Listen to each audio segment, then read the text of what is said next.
सम्पूर्णमा राधे राधे। म ज्योतिषाचार्य जनार्दन कणेल। मिति 2082 साल मुक्सिरको 18 गते बिहिबारको राशिफल लिएर आएका छौँ। सर्वप्रथम मेष राशि। मेष राशिका लागि भने आजको दिन एकदमै शुभ दिन देखिन्छ। हजुरले गर्न आँटेको कार्यक्षेत्र कर्म क्षेत्रमा उच्च सफलताका योगहरू आजको दिन बनिरहेको देखिन्छ भने वृष राशिका लागि आजको दिन खासै राम्रो समय रहेको छैन। त्यसै गरी मिथुन राशिको कुरा गर्नेछौँ। मिथुन राशिका लागि भने आजको दिन एकदमै शुभ दिन देखिन्छ। त्यसै गरी कर्कट राशिको कुरा गर्नेछौँ।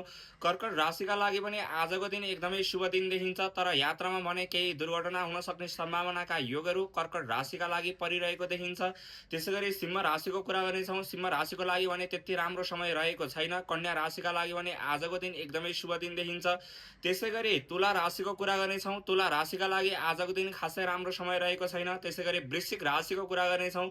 वृश्चिक राशिका लागि भने आजको दिन एकदमै शुभ दिन देखिन्छ। त्यसै गरी धनु राशिको कुरा गर्नेछौँ। धनु राशिका लागि भने आजको दिन एकदमै शुभ दिन देखिन्छ। त्यसै गरी मकर राशिको कुरा गर्नेछौँ। मकर राशिका लागि भने आजको दिन खासै राम्रो समय रहेको छैन। त्यसै गरी कुम्भ राशिको कुरा गर्नेछौँ। कुम्भ राशिका लागि भने आजको दिन एकदमै शुभ दिन देखिन्छ। त्यसै गरी मीन राशिको कुरा गर्नेछौँ। मीन राशिका लागि भने आजको दिन खासै राम्रो समय रहेको छैन।